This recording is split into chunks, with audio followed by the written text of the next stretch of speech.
अस्सलाम वालेकुम फ्रेंड्स, क्या हाल है। उम्मीद करती हूँ आप सब खैरियत से होंगे, जाओगे खुश होंगे, खैर आफियत से होंगे।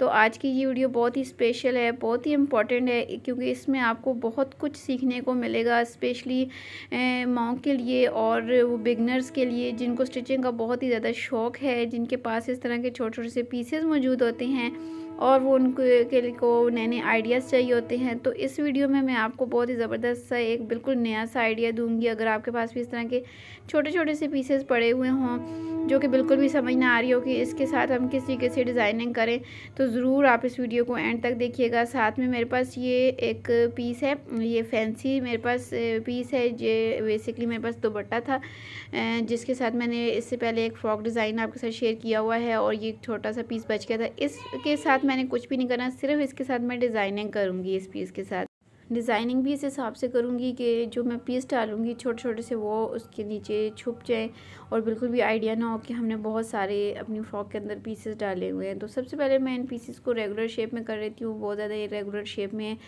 ये 2 पीसेस थे जिनको मैंने थोड़ा सेट किया है। अब ये एक स्ट्रिप है मेरे पास, आप के सामने है, एक मेरे पास ये स्ट्रिप है। बस इस तरीके से ही 2 से 3 स्ट्रिप्स हैं।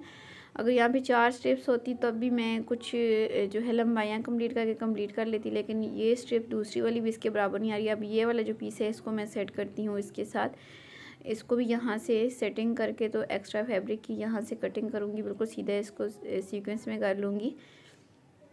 तो अगर आपके पास भी इस तरह के छोटे छोटे से पीसेज हों तो इनको बिल्कुल भी बेकार समझ के फेंका मत करें। उनके ऊपर डिज़ाइनिंग हल्की फुल्की करके आप बहुत ही प्यारा सा अपनी बच्ची के लिए ड्रेस बना सकती हैं। इस वीडियो में आपको बहुत ही ज़बरदस्त आइडिया देने लगी हूँ, आपने इसको बिल्कुल भी स्किप नहीं करना और एंड तक देखना है। अगर वीडियो में कुछ भी समझ आए, कुछ भी पसंद आए तो वीडियो को ज़रूर लाइक भी कीजिएगा। और अब ये देखें, इन दोनों पीसेस की लंबाइयों को मैंने बराबर कर लिया है। अब इनकी चौड़ाई को भी मैं बराबर कर लेती हूँ, थोड़ा सा इनकी चौड़ाई में भी फ़र्क आ रहा है इस तरीके से। तो यहाँ पे ये जो पीसेस हैं इनको मैं 2 पीसेस हैं, एक दफ़ा फिर से डबल में फ़ोल्ड कर लेती हूँ। यहाँ पे जितनी इनकी चौड़ाई है ये मेरे पास काफ़ी आ गई है। अब ये वाले जो 2 पीसेस हैं इनको अगर मैं इसके ऊपर सेट करके रखती हूँ, यहाँ पे ये देखें, तो यहाँ पे मेरे पास इसकी जो चौड़ाई है ये कम आ रही है। लंबाई तो यहाँ पे मेरे हिसाब से ये देखें 17 इंचज़ है। नीचे फ्रिल लगने के बाद ये 18 से 20 इंचज़ तक ये चला जाएगा, क्योंकि मैं नीचे डबल फ्रिल लगाऊंगी। तो चौड़ाई को अभी यहाँ पे कंप्लीट करना है। तो यहाँ पे एक और पीस में डालूँगी, ये जो एक और स्ट्रिप थी छोटी सी, इसको मैं डबल में करके तो बराबर करके इसके साथ डाल के इसकी चौड़ाई को कंप्लीट करूँगी। तो ये जितने भी मैं पीसेस वगैरह डाल रही हूँ आपको बिल्कुल भी टेंशन नहीं लेनी। ये सारे जो पीसेस हैं जो मैं इस फ्रॉक के अंदर डाल रही हूँ, इसको ये सारे के सारे हम कवर कर लेंगे डिज़ाइनिंग के अंदर। ये देखें, इस तरीके से मैं इनको सेट करूँगी तो यहाँ पे इसकी लंबाई और जो चौड़ाई है कंप्लीट आ जानी है। तो अब जिस हिसाब से ये मैंने पीसेस यहाँ पे रखे हैं इसी हिसाब से इनको मैं आपस में ना स्टिच करके फ्रंट बैक को, तो फिर मैं आपको इसको दिखाती हूँ किस तरीके से मैंने इसकी मेजरमेंट करनी है। तो यहाँ पे ये देखिए, मैंने फ्रंट बैक के दोनों पीसेस को आपस में सेट करके अच्छे से प्रेस भी कर लिया है और ऊपर नीचे अच्छे से सेट करके रखी हैं। फोल्डेड साइड को बराबर रखा है, आगे वाली साइड से थोड़े से आगे पीछे हैं तो वो कोई इशू नहीं, वो सारी कटिंग में चला जाएगा। अब इस पीस की जो लंबाई है यहाँ पे ये देखें, सिलाई करने के बाद मेरे पास 16 इंचज़ आ गई है और यहाँ पे इसकी जो चौड़ाई है फोल्ड करने के बाद 9 इंचज़ है, यानी ये 18 इंचज़ तक है। अब मैं नॉर्मल जिस हिसाब से शोल्डर कटिंग करते हैं उस हिसाब से 5 इंचज़ पे शोल्डर का निशान लगाऊंगी और 5.5 इंचज़ पे मैं इसका आर्म होल लूँगी, क्योंकि हाफ इंच ऊपर से तिरछी कटिंग में जाता है। और अब यहाँ से आर्म होल की शेप बनाऊँगी। चेस्ट के लिए मैं 7 इंचज़ पे मार्क करूँगी। ये इसी के अंदर ही मेरी जो है वो सिलाई का मार्जिन भी मौजूद है। मैं सिलाई का मार्जिन रख के ही मेजरमेंट करती हूँ। 3 इंचज़ मैं वेस्ट लाइन रखने के बाद 6.5 इंचज़ पे वेस्ट का निशान लगाऊंगी और नीचे से फिर मैं इसको ए लाइन शेप दे दूँगी। इस तरीके से ऊपर से भी चेस्ट और वेस्ट को मिलाऊंगी और नीचे से बिल्कुल कॉर्नर तक नहीं लेके जाना, थोड़ा सा ऊपर ही हम इसको बाहर कर लेंगे, क्योंकि नीचे से तो वैसे भी हम इसको 1.5 इंच तक मार्क करके तो इसकी राउंड शेप बनाएंगे। इससे जो है ये इसकी शेप बहुत अच्छी आती है ए लाइन फ्रॉक की। अब नेक के लिए जो है तकरीबन 7 इंचज़ जितने होते हैं, 1.7 इंचज़ पे मैं चौड़ाई का निशान लगाऊंगी और इतना ही मैं लंबाई का निशान लगा के राउंड शेप बनाऊंगी नेक की। ये मेरा बैक साइड का नेक है। फ्रंट साइड का जो नेक है उसको मैं बाद में थोड़ा सा और डीप कर लूँगी। तो अब मार्किंग के मुताबिक पहले मैं इसकी कटिंग कर लूँगी। ये कटिंग जो है वो बिल्कुल सिंपल है, जैसे हम नॉर्मल अपनी बेबी की शर्ट कटिंग करते हैं या ए लाइन फ्रॉक कटिंग करते हैं, बिल्कुल उसी हिसाब से मैंने नॉर्मल कटिंग की है। कोई मुश्किल नहीं है, स्पेशली जो बिगनर्स हैं वो भी बहुत ही आराम से बना सकते हैं। मेरी ये कोशिश होती है कि आपके साथ आसान से आसान तरीका शेयर करूँ कटिंग का भी, और जो डिज़ाइन कर रही हूँ वो भी बहुत ही आसान सा हो। अब फ्रंट और बैक को अलग करूँगी। तो पहले मैं फ्रंट को लूँगी ताकि इसका जो गला है उसको मैं डीप कर सकूँ, और आर्म होल को भी थोड़ा सा मैं डीप कर सकूँ। गले को 1.5 इंचेस तक मैंने और डीप करना है, फ्रंट साइड का जो गला है। और इसके बाद जो इसके आर्म होल्स हैं उसको मैं थोड़ा सा यहाँ पे हल्का सा डीप करूँगी। ये मेरी फ्रंट साइड की कटिंग थी। ये देखें, इसके जो पीसेज हैं आपको अभी भी नज़र आ रहे होंगे। आपने बिल्कुल भी टेंशन नहीं लेनी, ये सारे कवर हो जाएंगे अभी थोड़ी देर में। इसके बाद जो हमारी बैक साइड है उसका मैं जो बैक साइड है इसकी वे कट लगाऊंगी 2 इंचेस तक, बस छोटा सा कट लगाऊंगी। ये देखें गले के लिए। और अब मैंने स्लीव्स के लिए कटिंग करनी है। तो ये मेरे पास जो पीसेज हैं ये भी देखें, छोटे छोटे से 2 पीसेज हैं। इनकी लंबाई स्लीव्स के तकरीबन बराबर ही है। आगे मैंने फ्रिल भी लगानी है। तो चौड़ाई को कंप्लीट करने के लिए यहाँ पे ये वाला जो पीस है इसको मैं इसके आगे डालूँगी। डबल में है ये पीस भी। और यहाँ पे डालने के बाद इसको मैं जब इस तरीके से सेट करूँगी तो अब यहाँ पे इसकी जो चौड़ाई है ये देखिए 6 इंचेस तक आ रही है। हमारी स्लीव्स की बराबर चौड़ाई है। लंबाई जो है वो 7.5 इंचेस है। अब यहाँ से मैं इसकी जो है वो मेजरमेंट करके ऐसे जैसे नॉर्मल हम स्लीव्स की कटिंग करते हैं ना, उसी हिसाब से मैं यहाँ पे स्लीव्स की कटिंग कर लूँगी। तो यहाँ पे स्लीव्स की कटिंग हो गई है। इसके बाद ये वाला जो फैब्रिक मैंने आपको स्टार्टिंग में दिखाया था, इसके साथ अगर हम इस हिसाब से चुनर्स बनाएंगे तो अच्छी नहीं आएंगी। हम इस लंबाई वाली साइड पे चुनर्स बनाएंगे तो अच्छी आएंगी। अब इसमें से फ्रिल के लिए पीस कैसे निकालने हैं, सिंपल तरीका, मैं बहुत ही आसान तरीका बताऊँगी। इसको हम एक दफ़ा फोल्ड करेंगे और फिर इसको एक दफ़ा फिर से फोल्ड करूँगी। अभी भी इसकी चौड़ाई ज़्यादा है, एक दफ़ा फिर से मैंने इसको फोल्ड किया है सॉरी।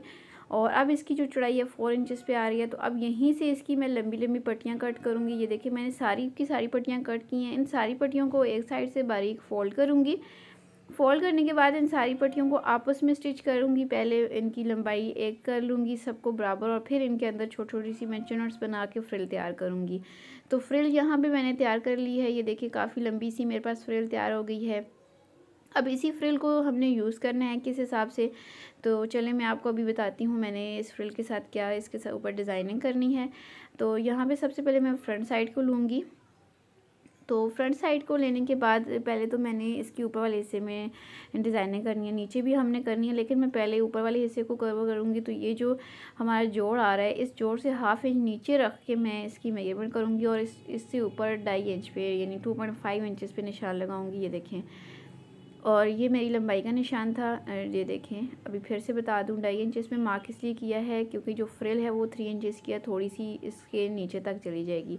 और यहाँ से भी ये वाला जो जोड़ आ रहा है, इस जोड़ के ऊपर से मैं यहाँ पे ये देखिए इस लाइन को लगाऊंगी। तकरीबन 1.5 इंच के फासले पे है नेक से बाहर की तरफ, और इसकी यहाँ से राउंड शेप हल्की सी बना लूँगी इस तरीके से।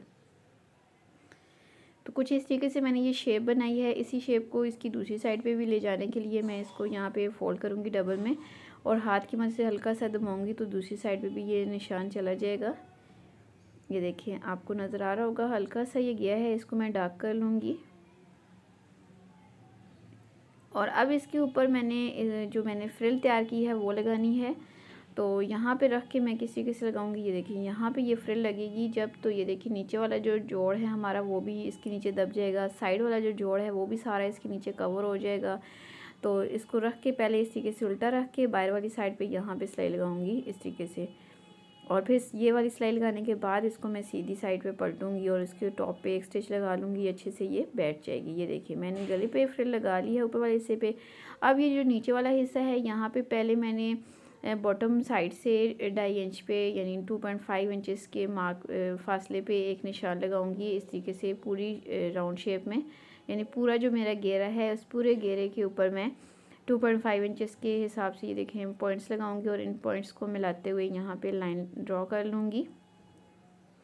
ये लाइन जो मैंने ड्रॉ की है, इस लाइन के ऊपर मैंने अब यहाँ पे इस फ्रिल को उल्टा करके रखना है और स्टिच करना है। ऊपर वाली साइड पे करूँगी। ये देखिए, इस तरीके से उल्टा करके रखा और इस लाइन के बिल्कुल ऊपर यहाँ पे इसकी मैं सिलाई लगाऊंगी। फिर बाद में इसको मैं नीचे साइड पे पलट के इसके ऊपर टॉप की सिलाई लगाऊंगी।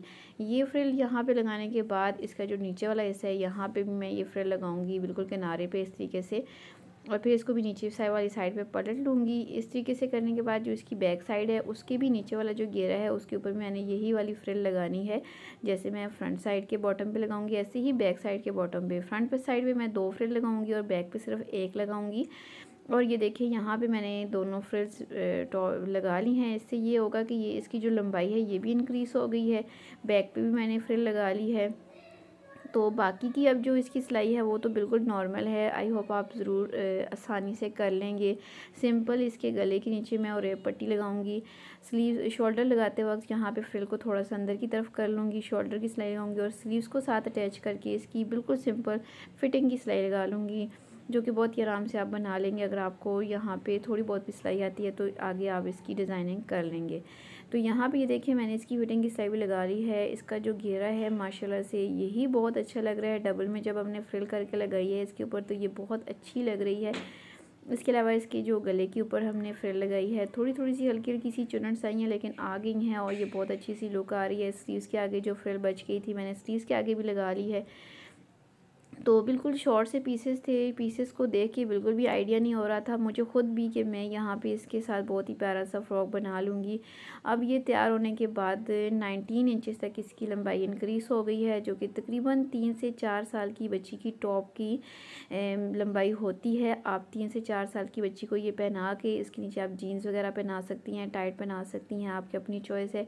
बहुत ही आराम से पहना सकती हैं। बिल्कुल छोटे छोटे से पीसेस थे आपके सामने, उनको मैंने यूज़ किया और बहुत ही प्यारा सा यहाँ पे मैंने ए लाइन टॉप तैयार किया है। आई होप आपको ज़रूर पसंद आया होगा। ये था एक छोटा सा आइडिया जो मेरे माइंड में आया तो मैंने आपके साथ शेयर कर दिया।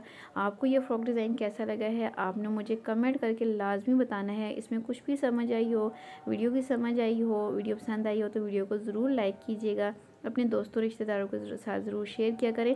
इसके अलावा अगर आपको कोई नया डिज़ाइन चाहिए तो आप मुझे कमेंट ज़रूर किया करें, क्योंकि ऐसा डिज़ाइन जो मैंने पहले से अपलोड किया होता है तो फिर मैं उसका लिंक आपको शेयर कर देती होती हूँ। अगर आपने कुछ भी पूछना हो तो कमेंट में इसलिए लाजमी पूछ लिया करें और फिर मेरे लिंक को ज़रूर खोल के ओपन करके देखा करें। अपना ख्याल रखिएगा, दुआ में याद रखिएगा। अल्लाह हाफिज़।